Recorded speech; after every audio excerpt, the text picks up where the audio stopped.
پیر صاحب پسند کی شادی کرنا جائز نہیں؟ میں کہتا ہوں صاحب اور بھی بڑی چیزیں جائز ہیں، صرف ایک ہی شے جائز رہ گئی ہے۔ رسول پاک صلی اللہ علیہ وسلم سوائے اللہ کے کسی کے پابند نہیں، کسی کے پابند نہیں۔ پر جناب سیدہ خدیجہ الکبریٰ رضی اللہ تعالی عنہ نے پیغام نکاح دیا، یا رسول اللہ میں شادی کرنا چاہتی ہوں، حضور کسی کے پابند نہیں۔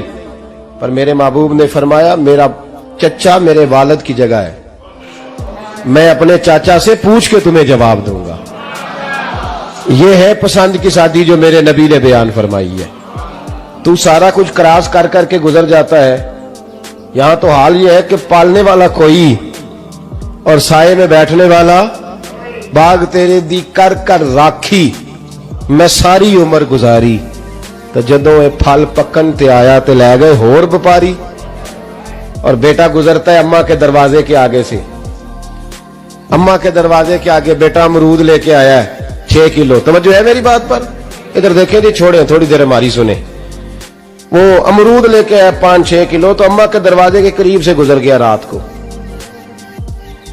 تو کمائی کھانے کا ٹائم آیا نا، تو گزر گیا۔ تو وہ وزیر اعظم سے ڈرتا ہے نا، تو جا کے بی بی سے کہتا ہے بی بی کے حقوق دینا بھی رسول اللہ کی سنت ہے۔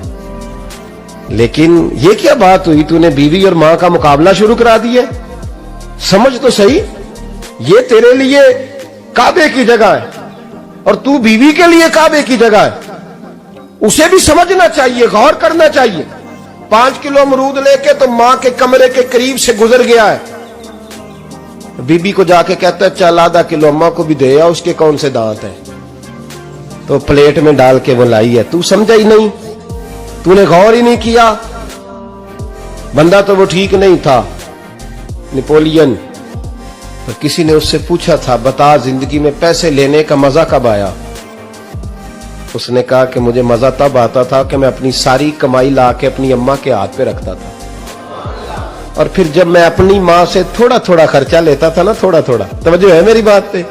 اماں جی 10 روپے دے آجے، تو جب میں تھوڑا تھوڑا خرچہ لیتا تھا نا، تو مجھے یوں لگتا تھا جیسے میں بادشاہ وقت کے سامنے کھڑا ہوں اور وہ خزانے کا منہ کھول کھول کے مجھے دیتا جا رہا ہے۔ تو اس ذائقے کو سمجھ تو صحیح بھائی، تو اس کو سمجھ تو صحیح بھائی۔ یاد رکھیں اور غور کریں، ماں اور باپ۔ اور پھر یہ بھی سن لیں، نبی پاک صلی اللہ تعالی علیہ وآلہ وسلم نے ماں باپ کے لیے فرمایا ہما جنتک و نارک، یہی تیری جنت ہے اور یہی تیرے لیے جہنم ہے۔ اگر یہ راضی ہو گئے تو تیرے لیے جنت ہے، ناراض ہو گئے تو چاہے تو 100 پیر کے مزار پہ حاضری دے آ، لیکن جب تک ابا راضی نہیں اتنی دیر تک اللہ راضی۔ یہ حدیث پاک ہے، حضور نے فرمایا جس کے والد راضی اس کا اللہ راضی۔